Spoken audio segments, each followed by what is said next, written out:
오늘 본문에는 모세에게는 청천벽력과도 같은 이야기가 나타나 있습니다. 요단 동편 전쟁을 승리로 이끈 이후에 하나님은 모세에게 요단 서편 땅을 바라보게 하시면서 이제 이스라엘 백성이 들어가 차지하게 될 땅이다 말씀하셨지만 모세는 그 땅을 들어가지 못할 것이다 이렇게 말씀하고 있는 장면이에요. 이스라엘 백성들이 출애굽을 한 이후에 40년 광야 생활을 거치면서 가장 많이 수고한 한 사람을 꼽으라고 한다면 모두 다 한결같이 모세라 말할 텐데 정작 모세는 약속의 땅에 들어가지 못한다고 하시니 모세의 마음이 얼마나 어려웠을까 어렵지 않게 상상할 수 있습니다. 출애굽 때부터 모세는 가장 충성스러운 사람이었습니다. 광야 40년 시간을 지내가면서 모세 누구보다 수고한 사람인 것 아니겠습니까? 여러분 한번 생각해 보시길 바랍니다. 이스라엘 백성들을 40년 동안 한결같은 마음으로 이끌었습니다. 때로는 전쟁에도 또 때로는 모세를 반역하는 일도 있었습니다. 먹을 것이 없었을 때도 있었고 마실 물이 떨어졌을 때도 있었습니다. 이스라엘 백성들이 하나님 앞에 불평할 뿐만 아니라 그 모든 불만과 원성을 모세에게 쏟아놓을 때도 있었습니다. 심지어는 모세를 내몰아 죽이려고 했던 적도 있었습니다. 모세가 받았던 스트레스는 이루 말할 수 없었을 것입니다. 그러나 모세는 한결같은 모습으로 이스라엘 백성들을 이끌었고 드디어 약속의 땅에 다다랐습니다. 그렇다면 이 약속의 땅을 허락해 주실 만도 한데 하나님께서 모세에게 약속의 땅에 너는 들어가지 못할 것이다 이렇게 말씀하셨어요. 사람이 수고하면 그 수고에 대한 보상을 바라는 마음이 생기기 마련일 것입니다. 내가 이만큼 수고했으니까 그래도 이 정도의 보상은 있어야 되는 것이 아닌가. 어쩌면 모세도 그런 마음으로 오늘 하나님 앞에 기도했을지도 모릅니다. 하나님, 저 약속의 땅을 내가 밟게 해주십시오. 내가 이만큼 수고했으니까, 내가 이만큼 노력했으니까 나도 그래도 저 땅을 밟는 것이 맞지 않습니까? 그런 마음으로 모세가 기도했을지 모릅니다. 우리 23절부터 25절까지 모세의 기도인데 같이 한번 읽어보도록 합시다. 시작. 그때에 내가 여호와께 간구하기를 주 여호와여, 주께서 주의 크심과 주의 권능을 주의 종에게 나타내시기를 시작하였사오니 천지간에 어떤 신이 능히 주께서 행하신 일 곧 주의 큰 권능력으로 행하신 일 같이 행할 수 있으리이까. 구하옵나니 나를 건너가게 하사 요단 저쪽에 있는 아름다운 땅 아름다운 산과 레바논을 보게 하옵소서 하되. 그때에 이렇게 시작하지 않습니까? 그때에 이 말은 요단강 동편을 다 정복하고 난 다음에 하나님께서 약속의 땅을 이스라엘 백성에게 주시겠다 말씀하시는 그때를 말하는 겁니다. 이제 모세가 할 일은 얼추 다 했습니다. 약속의 땅에 다 도달했습니다. 그리고 나서 모세가 기도하는 것 아니겠습니까? 저도 이 땅을 건너가서 저 아름다운 땅, 아름다운 산과 레바논을 보게 해 주십시오라고 말해요. 모세의 마음이 느껴집니다. 모세는 약속의 땅 앞에서 하나님이 보여주시는 그 아름다운 땅에 나도 가고 싶습니다. 나도 저 땅을 밟고 싶습니다. 평생을 충성스럽게 살았는데 모세 저에게도 허락해 주십시오. 그런데 우리가 잘 알듯이 하나님께서 모세에게는 약속의 땅을 허락하지 않으셨습니다. 모세가 간절히 기도했지만 하나님은 약속의 땅을 보여주시기만 하고 그 땅에 들어가기에 이 모세는 요단 동편에서 숨지게 되고 비스가 산에서 삶을 마감하게 되었어요. 어떻게 보면 조금은 아쉽기도 하고 안타까운 이야기입니다. 우리 오늘 같이 묵상할 텐데, 그러나 우리가 오늘 말씀을 묵상하기에 앞서서 우리가 먼저 기억해야 되는 것, 우리가 믿음으로 함께 고백해야 되는 것은 모세의 기도에 응답하지 않은 것 같지만 사실은 모세를 가장 좋은 길로 인도하고 계시다는 것을 우리가 이 본문의 말씀을 통해서 우리가 믿음으로 고백해야 된다라고 하는 거예요. 겉으로 보기에는 하나님께서 모세의 기도에 노 이렇게 대답하신 것 같지만 결국에는 모세의 삶을 가장 선하게 인도하고 계셨던 것이 하나님이셨다는 것을 우리가 화답해야 된다라고 하는 거예요. 이 말씀을 묵상해 가면서 하나님은 우리의 삶의 가장 좋은 곳으로 인도해 오셨고 앞으로도 장차 우리의 삶을 가장 선하게 인도해 가실 것이라는 믿음이 우리에게 있게 되기를 주님의 이름으로 축복합니다. 오늘 본문을 대할 때 자칫하면 우리 마음에 걱정이 앞설 수도 있고 하나님이 나의 기도에 응답하지 않으시면 어떡하는가 그런 근심이 우리 마음에 들 수도 있지만 그렇지 않습니다. 모세의 삶을 들여다보면 하나님은 언제나 모세 곁에 함께 하셨고 모세의 삶을 가장 선한 길로 인도하셨다는 것을 어느 누구도 부인할 수 없습니다. 그리고 그 마지막 순간에도 하나님은 모세에게 가장 선하고 가장 아름다운 것으로 주셨을 것이 분명하다라고 하는 거예요. 사랑하는 미치교회 가족 여러분, 우리의 삶은 지금 다 평가하고 판단할 수가 없습니다. 우리는 늘 지금 이 시점에서 하나님의 응답을 판단하고 하나님 앞에 나아가지만 사실 하나님이 내게 응답하신 것은 지금 결정나는 것이 아니라 지금 알 수 있는 것이 아니라 내일 그리고 그 다음날 먼 미래에 미뤄서 하나님이 내 삶에 어떻게 역사하셨는지를 그때야 비로소 모든 그림을 알 수 있게 된다라고 하는 거예요. 우리의 실수 중에 하나는 지금 내가 보이는 것만큼이 하나님의 응답의 전부라고 생각한다는 거예요. 내가 지금 느낀 것만큼만이 하나님이 나를 사랑하는 것이라고 판단하기 쉽다는 거예요. 하지만 그렇지 않습니다. 내가 보이는 것만이 하나님의 응답의 전부가 아니라 내가 지금 깨달은 것만이 하나님께서 내게 응답하신 것이 아니라 내일도 그 응답을 깨닫게 되고 모레도 깨닫게 되고 우리의 삶에 오늘 내가 기도한 것이고 오늘 내게 응답하시는 것 같지만 사실 진정한 응답은 오늘이 아니라 내일 먼 미래에 더 정확하게 선명하게 알 수 있게 된다라고 하는 거예요. 우리 사랑하는 미치교회 성도 여러분, 여러분이 기도하는 것, 그 하나님의 응답을 너무 쉽게 판단하지 마시고 여러분의 삶의 자리에서 하나씩 계속해서 끊임없이 응답해 가시는 하나님을 기대하고 그 하나님과 동행할 줄 아는 성도님들이 되시기를 주의 이름으로 축복합니다. 그럼 이제 하나님께서 모세의 삶에 어떻게 응답하셨고 또 모세에게 하나님께서 원하셨던 신앙이 무엇인지를 말씀을 통해 하나씩 한번 생각해 보도록 하겠습니다. 첫 번째 오늘 말씀을 통해 배우게 되는 것은요, 우리에게 가장 좋은 것으로 주시는 하나님 앞에 우리가 만족하고 감사할 줄 아는 신앙인이 되어야 된다라고 하는 거예요. 모세의 간절한 기도에 하나님께서 어떻게 말씀하셨을까? 26절을 같이 한번 읽어보도록 하겠습니다. 26절 말씀 시작. 여호와께서 너희 때문에 내게 진노하사 내 말을 듣지 아니하시고 내게 이르시기를 그만해도 족하니 이 일로 다시 내게 말하지 말라. 내게 이르시기를 그만해도 족하니 이렇게 말씀하고 계시더라고요. 여기서 족하다라고 하는 단어가 중요할 텐데 이는 하나님께서 우리에게 허락하신 것이 우리에게는 족하다, 충분하다라는 말씀일 거예요. 우리의 삶에 하나님께서 허락하신 것이 결코 부족하지 않다라고 하는 거예요. 여러분 먼저 축복합니다. 하나님께서 여러분에게 허락하신 것이 부족하지 않습니다. 아멘. 우리는 모자란 것 같기도 하고 또 때로는 부족한 것 같기도 하고 그래서 아쉽기도 하지만 분명한 것은 우리가 하나님 안에 거한다면 우리 삶에 부족한 것이 없다라고 하는 거예요.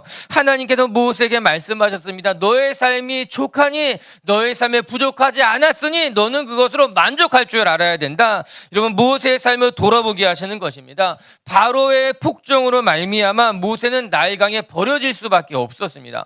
그러나 버려진 모세는 바로왕 공주의 손에 건져낸 것으로 말미암아 바로의 궁전에서 40년 동안 누구보다 안전한 모습으로 성장할 수 있었던 것 아니겠습니까? 그리고 나서 다시 광야로 내몰리는 것 같았지만 그곳에서도 하나님은 모세를 잊지 아니하시고 때가 되자 모세를 부르셔서 하나님의 사람으로 사용하셨습니다. 광야에서 이스라엘 백성들이 모세에게 불평하고 원망하고 심지어는 모세를 거역하려고 했지만 하나님께서는요 언제나 모세의 편을 들어주셨고 모세와 함께 했던 건 아니에요. 지금 가장 먼저 생각하는 것이 모세와 같은 레위 지파였던 고라의 반역이었어요. 고라, 다단, 아비람, 온이 모세의 리더십에 저항하는 것으로 말미암아 족장 250명과 함께 엄청난 반역을 일으켰습니다. 광야 40년 가운데 모세가 여러 가지 순환과 어려움을 겪었지만 모세의 삶의 가장 큰 위기라고 말할 수 있었어요. 모세와 같은 지파였던 고라, 그리고 12지파 가운데 장자지 지파였던 르우벤 지파의 자손들, 그들뿐만 아니라 250명이 다 같이 일어나가지고 모세에게 대항했습니다. 모세를 반역했습니다. 당신만이 리더가 아니라고 이야기했던 것 아니겠습니까? 그때 하나님께서 이 사건을 어떻게 마무리 지으셨는가? 그들 모두 이 땅이 갈라져도 그들을 삼켜버리게 됩니다. 그런 말미암아 하나님이 세우신 사람이 누구인지를 이스라엘 모든 사람들이 보게 하신 것 아니겠어요? 결국에 하나님께서 모세의 손을 들어주시고 그 정은 한순간에 제압되어 버리게 됩니다. 하나님 많은 사람들 앞에서 내가 세운 사람은 모세이고 너희는 모세에게 순종하는 것으로 말미암아 하나님의 약속의 땅에 다다르라, 그렇게 말씀하고 있던 것 아니겠어요? 이처럼 광야 40년 동안, 아니 모세가 태어날 때부터 그의 삶을 들여다보면은 모세의 삶엔 여러 가지 우여곡절이 많았지만 언제나 하나님이 모세 곁에서 모세를 지키시고 보호하셨어요. 모세 곁에서 모세의 편을 들어주셨던 것 아니겠습니까? 모세가 하나님 앞에 충성스러운 건 맞는 말이지만 그보다도 하나님은 더 아름답게, 더 놀랍게 모세의 삶을 지금까지 지키시고 보호하시고 응답해 주셨다라고 하는 거예요. 모세의 삶을 돌아보면 하나님 곁에는 모세가 있었고 모세 곁에 하나님이 있었어요. 하나님은 늘 모세의 삶을 가장 좋은 곳으로 인도해 주셨던 것, 모세의 삶을 통해 쉽게 발견되는 진실입니다. 그렇기 때문에 오늘 하나님의 말씀에 고개가 숙연해집니다. 아니 어쩌면 모세도 이 하나님의 말씀에 아멘으로 화답했을 것만 같아요. 내 마음으로는 약속의 땅에 들어가고 싶은 것이 간절했을지 모르지만 하나님께서 여기까지가 내가 해야 되는 일이야 라고 말씀하셨을 때 모세 역시도 나의 삶을 돌아보니 하나님은 언제나 내 삶의 가장 좋은 곳으로 인도해 주셨어. 하나님이 여기까지라고 말씀하신다면 여기까지인 것이 내 삶의 가장 복된 것이야, 모세가 깨달았을 것만 같은 거예요. 맞아요. 오늘도 우리의 삶을 돌아보면요, 하나님께서 우리의 삶을 가장 좋은 곳으로 넉넉하게 인도해 오셨음을 우리는 부인할 수 없을 것입니다. 그래서 하나님께서 모세에게 약속의 땅을 들어가는 것 허락하지 않았다 하여도 그것은 모세에게 가장 유익한 길이었을 것이 분명합니다. 하나님이 노라고 말씀하신 것 같지만 그 노 안에, 노 속에는 모세를 향한 하나님의 인도하심, 선한 축복이 그 가운데 온전했다라고 하는 거예요. 예수님의 말씀이 생각이 납니다. 우리 마태복음 7장 11절 말씀 한번 같이 읽어볼게요. 예수님이 이리 말씀하십니다. 시작. 너희가 악한 자라도 좋은 것으로 자식에게 줄 줄 알거든 하물며 하늘에 계신 너희 아버지께서 구하는 자에게 좋은 것으로 주시지 않겠느냐. 하나님께서 너희에게 가장 좋은 것을 주시지 않겠느냐. 아무리 약한 부모라 할지라도 부모 마음은 다 똑같다라고 하는 거예요. 자녀에게 좋은 것을 주려고 하는 것, 하물며 하나님께서 자기에게 구하는 자에게 좋은 것으로 주시지 않겠느냐, 전적으로 맞는 말씀일 거예요. 하나님은요, 자기 자녀들에게, 하나님의 백성들에게 가장 좋은 것으로 채우시는 분입니다. 우리의 생각이 짧기 때문에 더 좋은 길을 깨닫지 못하는 것 뿐이지 언제나 하나님은 우리의 삶을 더 좋은 길로 인도해 주셨고 더 좋은 길을 열어주셨던 거예요. 여러분, 그런 경험 해보셨을 수 있습니다. 내비게이션 따라 가다가 자칫 잘못해서 다른 길로 가서 이제 내비게이션이 말하죠. 경로를 이탈했습니다. 다시 탐색하겠습니다. 그런데 다시 탐색하고 나니까는 시간이 단축되는 거예요. 그런데 기분이 어떻습니까? 저는 좋습니다. 늘 내비게이션 틀어놓으면은 최소 시간으로 이렇게 맞춰놓고 가는데 길을 잘못 들었는데, 잘못 들고 났는데 오히려 시간이 단축된 걸 보게 되면은 마음속에 왠지 좋은 거예요. 잘 됐다 싶은 거예요. 여러분, 우리 삶이 그런 거예요. 내가 생각하기에는 이 길이 열려야만 할 것 같은데 이 길이 닫히고 다른 길이 열렸을 때 그 길로 걸어가 보니까는 시간도 단축되고 더 좋은 사람을 만나기도 하고 내가 예상하지 못했던 일들이 오히려 우리의 삶에 더 큰 복이 된다라고 하는 것이죠. 근데 그건 언제 알 수 있습니까? 그 길을 걸어가 봐야 알 수 있는 거예요. 길이 막혔을 때는, 하나님이 허락하지 않았을 때는 너무나 답답하고 속상하고 아쉽고 원망스러울지 모르지만 그땐 모르는 거예요. 그런데 다른 길로, 열려진 길로 가다 보면은 그때 비로소 깨닫게 되는 거예요. 맞아, 이 길이 나에게 정말 더 좋은 길이었구나. 그때는 섭섭했고 속상했고 아쉬웠지만 이 길 가다 보니 정말 하나님이 나를 너무나도 사랑했구나, 비로소 알게 된다라고 하는 거예요. 그래서 이때 필요한 것이 무엇인가? 지금 내게 열려진 그 길 가운데 자족하며 살아가는 것이 필요하다라고 하는 것입니다. 오늘 하나님께서 내게 길을 막으신 것 같아도 하나님께서 나에게 허락하신 것이라면 그것에 만족하며 살아가는 것이 신앙인에게는 유익한 길이라고 하는 거예요. 우리가 만족하며 살아가는 것은 어떻게 보면요, 일종의 삶의 태도일 수 있습니다. 아니, 더 나가면은 하나님을 향한 신앙의 태도라고도 말할 수 있을 것입니다. 왜냐하면 불평하며 살아가는 사람들은 늘 불평하게 되는 거예요. 그의 삶이 어떠하던 간에 늘 아쉬워하고 늘 불평하는 것은 삶에 대한 태도이고, 더 나아가 하나님에 대한 신앙의 태도가 될 수 있다라고 하는 거예요. 여러분, 축복합니다. 오늘도 여러분의 삶에 하나님이 함께 하신다는 것, 그것이 우리의 삶의 가장 큰 축복임을 기억하면서 하나님께서 막으시면 그것이 나에게 가장 유익한 것이고, 하나님께서 열어주신다면 그 길이 나에게 가장 좋은 길이라는 것을 기억하면서 늘 하나님 앞에 만족하고 감사할 줄 아는 성도님들 되시기를 주님의 이름으로 축복합니다. 두 번째, 또 말씀을 통해 배우게 되는 것은 내 삶에 허락하신 나의 사명이 있음을 깨닫고 그 길을 걸어가는 것이 삶의 지혜고 신앙의 지혜라고 하는 거예요. 내게 허락되지 않은 길 때문에 낙심하고 속상하는 것이 아니라 내게 허락하신 그 길이 나의 사명인 줄을 깨닫고 그 길을 걸어가는 것이 삶의 지혜일 것이다. 오늘 말씀을 통해서 우리가 반드시 기억해야 될 것은 모세에게는 모세의 삶이 있었고 여호수아에게는 여호수아의 삶이 있었다라고 하는 겁니다.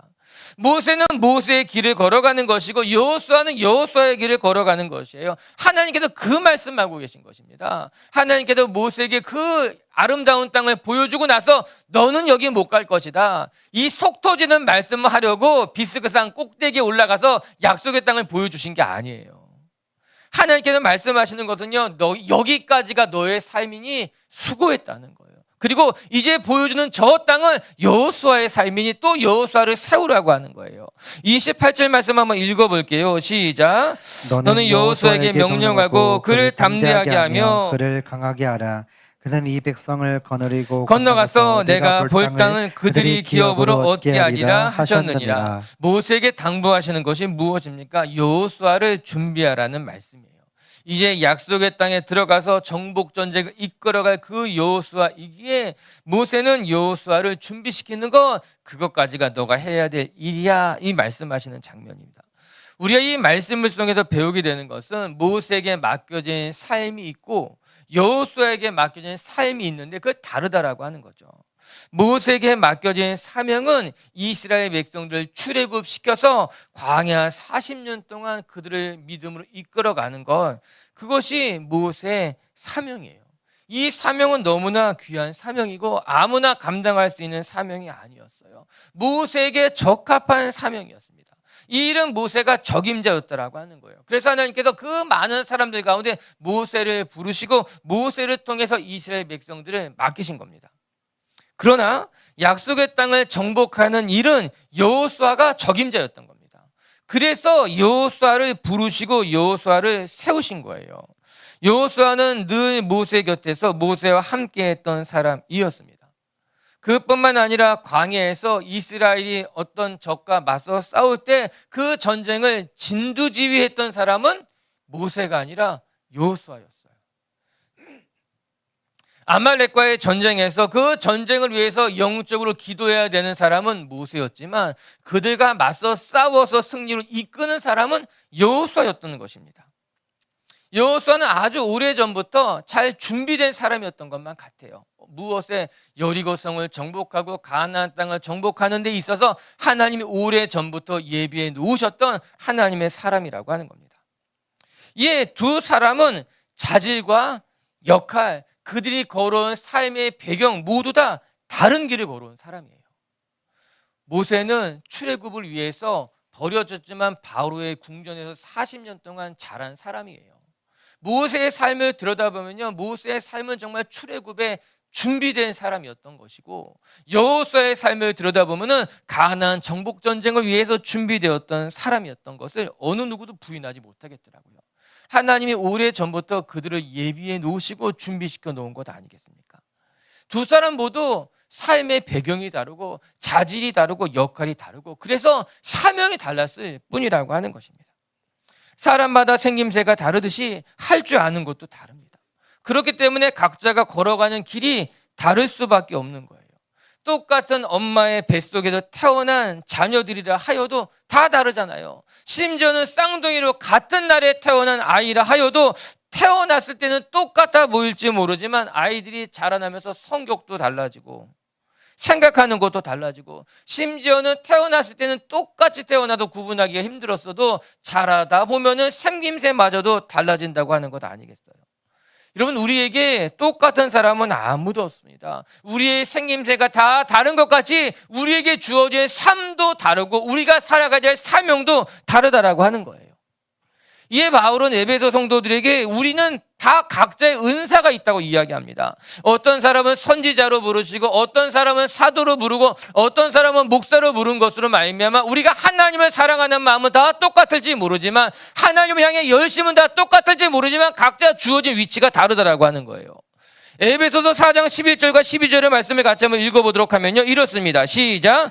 그가 어떤 사람은 사도로, 어떤 사람은 선지자로, 어떤 사람은 복음 전환자로, 어떤 사람은 목사와 교사로 삼으셨으니 이는 성도를 온전하게 하여 봉사의 일을 하게 하며 그리스도의 몸을 세우려 하심이라. 여러분, 여기서 그는 하나님을 지칭하는 것 아니겠어요? 하나님께서 각자에게 부르심이 다르다라고 하는 거예요. 어떤 사람은 선지자로, 어떤 사람은 사도로, 어떤 사람은 목사로, 어떤 사람은 교사로, 그들이 하나님을 사랑하는 마음은 다 똑같을지 모르지만 정말 열심은 특심일지 모르지만 하나님께서 부르신 것은 다 다르다라고 하는 거예요. 그들의 삶에 따라, 성격에 따라, 자라온 배경에 따라서, 잘하는 것에 따라서 하나님이 하나씩 다른 일을 맡겨주었다라고 하는 것입니다. 이 사실이 중요한 것은 우리가 각자 부르심이 다르기 때문에 역할이 다르다라고 하는 거예요. 역할이 다르기 때문에 다른 사람을 부러워할 것도 없고 다른 사람을 깎아내릴 것도 없는 거예요. 남들보다 우쭐대어서도 안 되고 자신의 사명 앞에 게을러서도 안 된다라고 하는 거예요. 하나님이 각자마다 주신 것이 다 다르기 때문에 다른 사람을 깔볼 것도 없어요. 다른 사람을 부러워할 것도 없어요. 내가 우쭐댈 것도 없고 다른 사람을 깎아내릴 것도 없고 내게 맡겨진 사명의 자리에서 나의 길을 걸어가는 것이 가장 행복한 길이고 내가 살아가야 될 삶의 모습이라고 하는 거예요. 오늘 본문의 말씀으로 되돌아가서 생각해 본다면 모세의 사명은 요단강 동편까지가 전부였어요.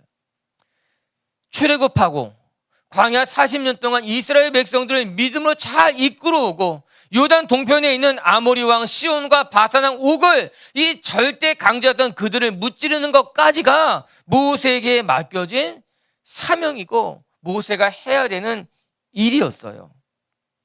그리고 그 나머지는 여호수아가 모세의 바통을 이어받아서 감당해야만 되는 사명인 것이죠. 사람마다 자신에게 맡겨진 것이 있고 그 일을 감당할 때가 가장 행복한 삶일 것입니다. 내 것이 아닌데도 불구하고 그거 붙잡고 있으면요, 시간이 지나면 그것 때문에 불편해집니다. 나만 불편해지는 것이 아니라 모든 사람들이 다 같이 불편해지게 됩니다. 내 자리가 아닌데도 불구하고 그 자리를 욕심내게 되면은 그 자리가 나를 불편하게 만들고 부담되게 만들고 힘들게 한다라고 하는 거예요. 반대로 너무 힘들고 어렵고 감당하기 어렵다 하여도 그 자리가 나의 자리라면요, 하나님은 그것을 감당할 만한 힘을 주시는 거예요. 모세가 출애굽했고 광야 40년 동안 이스라엘 백성들 이끌어갔고 요단강 동편의 왕들을 무찌른 것은 모세가 감당한 것이 아니라 하나님이 모세에게 맡기셨기 때문에 모세를 통해서 완성해 가신 거예요. 모세를 통해서 능력을 주시게 된 것 아니겠습니까? 만약에 모세가 오늘 하나님의 말씀에 순종하지 않아서 너무너무 이 요단강 서편에 가고 싶은 마음에 여호수아를 세우지 않았어. 그리고 이스라엘 백성들을 설득하기 시작했어. 내가 홍해를 가른 것 여러분 보지 않았습니까? 내가 홍해를 가른 것 같이 요단강도 가를 수 있습니다. 나보다 더 적격인 사람이 어디 있습니까? 나는 홍해를 갈라봤습니다. 그렇기 때문에 요단강도 내가 충분히 감당할 수 있습니다. 그렇게 말해서 모세가 요단강을 가르려고 했다면, 모세가 고집을 피웠다면 어떻게 됐을 것 같습니까? 흥미로운 것은 요단강이 갈라지는 방법과 홍해가 갈라지는 방법이 달랐습니다. 홍해는 모세가 지팡이를 내어 밀자 홍해가 갈라지듯 길이 났죠. 그러나 요단강은 제사장의 법궤를 짊어지고 요단강을 밟자 저 아담읍 상류부터 물이 마르기 시작하면서 요단강이 말라서 이스라엘 백성들이 건너가게 됐다라고 하는 거예요. 만약에 모세가 내가 홍해를 갈라본 경험이 있기 때문에 그와 같은 방법을 고집해서 지팡이를 내밀었다면 요단강 갈라지지 않았습니다. 방법이 전혀 달랐다라고 하는 거예요. 하나님께서 모세를 사용했던 홍해와 여호수아를 사용했던 요단강이 달랐듯이 홍해가 갈라지는 모습과 요단강이 갈라지는 모습이 전혀 달랐다라고 하는 거예요. 그렇기 때문에 그 일은 모세가 자기의 경험을 주장해서도 안 됐고 자기의 경험을 주장했다고 해서 열매 맺는 일도 아니었다라고 하는 것이에요. 역시나 사람마다 때가 있고 역할이 있고 자리가 있다는 겁니다. 우리는 과유불급이라는 것을 압니다. 지나치면 좋지 못하다라고 하는 거예요. 모세가 과유불급했다면 내가 지금까지 잘해왔으니 요단강도 내가 건너가겠고 약속의 땅까지 밟겠습니다. 그렇게 말했다면 그것은 과유불급일 것입니다.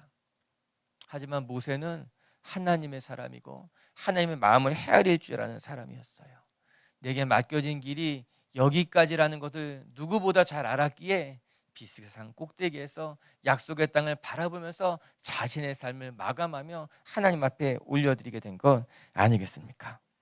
전 우리 비치교회 식구들이 늘 여러분에게 맡겨주신 그 길을 깨닫고 그 길에서 하나님과 동행하며 여러분의 길을 감사함으로 감당할 수 있게 되기를 주의 이름으로 축복합니다. 다른 사람의 길을 부러워하지도 마시고 여러분에게 맡겨진 그 길 앞에 게으르지도 마시고 언제나 내게 맡겨진 사명 내가 충성스럽게 감당하겠습니다 고백하면서 하나님 앞에 나아간다면 하나님은 우리의 헌신을 아름답게 열매 맺어 가실 줄로 믿습니다. 세 번째, 또 오늘 말씀을 통해 배우게 되는 것은 우리는 우리에게 맡겨진 사명의 자리를 감사함으로 감당하면서 그 모든 것을 하나님 앞에 맡겨드릴 줄 아는 신앙인들이 되어야 된다고 하는 것입니다. 이제 하나님의 말씀에 순종하며 만족하며 자신의 길을 걸어가는 사람에게 필요한 것이 한 가지가 더 있는데 그것은 자신의 삶을 하나님 앞에 맡겨드리는 거예요. 내게 주어진 길을 내 힘으로 감당하려고 몸부림치는 것이 아니라 하나님께서 주신 사명이니 하나님께 맡기고 때로는 멈추고 때로는 전진하며 하나님과 동행하며 살아가는 것이 하나님 앞에 가장 충성스러운 성도의 모습이라는 겁니다. 28절은 여호수아를 세우라는 명령이에요. 이 말씀 다시 한번 읽어보도록 할까요? 28절 말씀 시작. 너는 여호수아에게 명령하고 그를 담대하게 하며 그를 강하게 하라. 그는 이 백성을 거느리고 건너가서 네가 볼 땅을 그들이 기업으로 얻게 하리라 하셨느니라. 하나님의 계획입니다. 하나님의 계획입니다. 하나님은 광야 40년 동안 모세를 통해서 일하셨잖아요.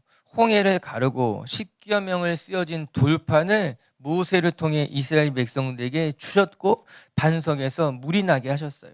이 모든 것은 하나님이 계획을 가지고 준비하신 일이었어요. 그리고 약속의 땅에 들어갈 때는 여호수아를 통해서 일하시겠다고 말씀하시는 것, 그건 역시도 하나님의 계획이라고 하는 것입니다. 여러분, 하나님에게는 이미 청사진이 있었던 거예요. 그냥 하나님께서 이스라엘 백성들이 이 애굽에서 노예로 살면서 막 하나님 앞에 부르짖자 그 부르짖음이 상달되어서 그럼 일단 출발하자, 이렇게 하나님께서 그냥 이스라엘 백성들을 건져내는 것으로 역사를 시작하신 것이 아니라 하나님 안에는 이미 충분한 청사진이 있었던 겁니다. 계획이 있었던 거예요. 그래서 모세를 준비시키셨고 모세 곁에 여호수아를 두시는 것으로 말미암아 여호수아를 준비시키시고 이 모든 것이 하나님의 큰 그림, 큰 계획 가운데 있었던 것이죠. 그리고 이제 하나님께서는 그 계획에 따라서 여호수아를 세우라. 그 여호수아가 이제 너의 뒤를 이어서 하나님의 일을 감당하실 것이다. 감당하게 될 거라 말씀하고 있는 겁니다. 우리는 하나님의 계획을 다 헤아리지 못할 때가 있습니다. 내 생각과 하나님의 생각이 다를 때도 있습니다. 그러나 하나님의 생각은 언제나 옳고 하나님은 그 계획을 결코 포기하지 않으시는 분이십니다. 그렇기 때문에 우리는 내 생각을 내려놓고 하나님의 계획을 따라가는 것이 우리에게 가장 유익한 길이고 온전한 길이라고 하는 거예요. 우리는 하나님의 계획을 신뢰해야만 합니다.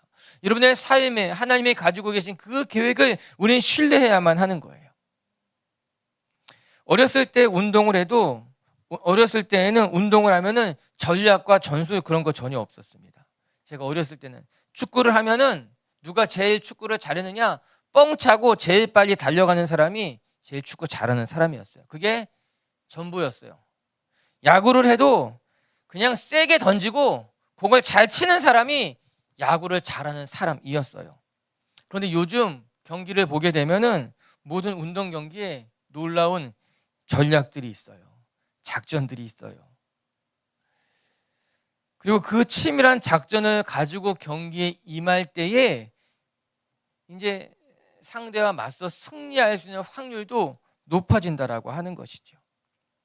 감독의 역할이 중요해지는 겁니다. 그래서 감독의 연봉이나 뭐 이런 것이 어마어마해지는 거죠.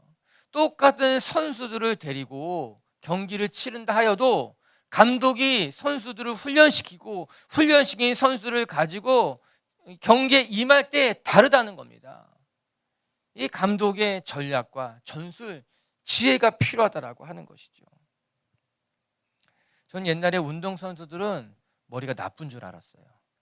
그냥 몸만 잘 쓰는 게 운동선수라고 생각했는데 요즘 가만히 보니까요, 운동하는 사람들이 머리가 좋은 사람들이더라고요. 머리를 많이 쓰더라고요. 우리의 삶이 어떻게 하면 더 나아질 수 있을까? 어떻게 하면 우리의 삶이 더 좋은 길로 갈 수 있을까? 시편 37편 5절은 이렇게 말해주고 있습니다. 같이 한번 읽어봅시다. 시작. 내 길을 여호와께 맡기라. 그를 의지하면 그가 이루시고. 아멘.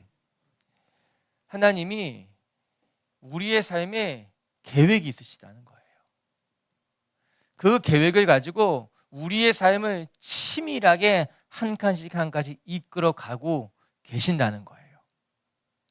우리는 되는 대로 살거나 조금 더 지혜롭다고 생각하는 사람들은 내가 계획을 세워서 이렇게 살아가게 되면은 내 삶이 10년 뒤에 20년 뒤에 이렇게 되겠지. 요즘 그런 유튜브들이 참 많더라고요. 이렇게 살아야 된다는 거예요. 또 그런 이야기들 속에는 그래도 세상을 살아가는 또 지혜도 있고 지식도 있겠죠. 그런 것들 다 무시하는 것은 아닙니다. 그러나 우리가 오늘 놓치지 말아야 될 것은 우리의 삶의 계획은 하나님이 가지고 계시다는 거예요. 모세의 삶에 하나님의 계획이 있었고 여호수아의 삶에 하나님의 계획이 있었고 이스라엘 백성들이 약속의 땅을 차지하는 데에도 하나님의 계획이 있었던 겁니다.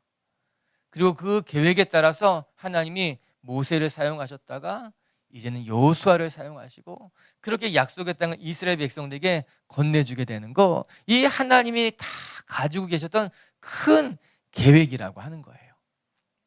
그 계획 속에서 모세가 순종합니다.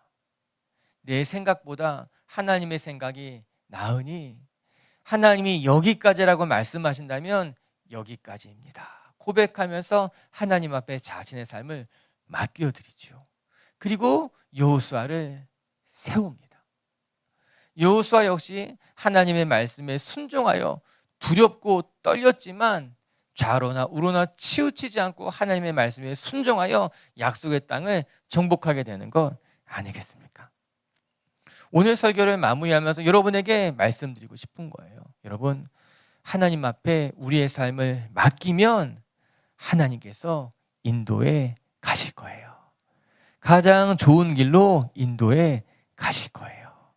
오늘도 우리가 내게 맡겨진 삶의 자리에서 감사하고 만족하며 또 여러분의 삶의 자리를 하나님 앞에 맡겨드려서 하나님이 여러분의 삶을 통해 하나님의 뜻을 이루어 가시는 것을 경험하는 성도님들이 되시기를 주님의 이름으로 축복합니다. 말씀을 정리합시다. 오늘 하나님께서 모세에게 이 약속의 땅을 다 보여주시면서 이 약속의 땅에 너는 들어가지 못할 것이나 이스라엘 백성들은 그 땅을 차지하게 될 것이라 말씀하고 계시는 장면입니다. 어떻게 보면 모세에게 청천벽력과도 같은 속상한 이야기지만 사실 그 내면을 깊이 들여다보면 모세에게도 가장 좋은 길이었고 이스라엘 백성들에게도 가장 좋은 길로 하나님이 인도하시는 과정이었다라고 하는 거예요. 오늘도 우리 비치교회 성도 여러분들 축복합니다. 하나님은 여러분의 삶에 가장 좋은 것을 주시는 분임을 늘 기억하면서 여러분의 삶을 하나님 앞에 아낌없이 맡겨드릴 수 있는 성도님들 되시기를 주의 이름으로 축복합니다. 첫 번째 말씀을 통해 배우게 되는 건 하나님께서 우리에게 허락하신 것에 그것이 나의 삶에 가장 좋은 것인 줄 알고 만족하며 감사하는 신앙인이 되자라고 하는 거예요. 그리고 두 번째, 우리의 삶을 통해 일하시는 분이 우리 하나님이라는 것을 늘 기억하면서 우리는 내게 맡겨진 나의 삶, 내게 맡겨진 나의 사명, 그거 감당하면서 살아가는 것이 삶의 지혜임을 기억하며 다른 사람의 길을 부러워도 마시고 다른 사람의 길을 또 이렇게 깔보지도 마시고 여러분은 여러분의 길 속에서 하나님만을 예비하며 그 길을 순종으로 살아갈 수 있는 성도님들 되시기를 주님의 이름으로 축복합니다. 세 번째, 우리 하나님 앞에 모든 것 다 맡기며 살아가는 성도님들 되었으면 좋겠습니다.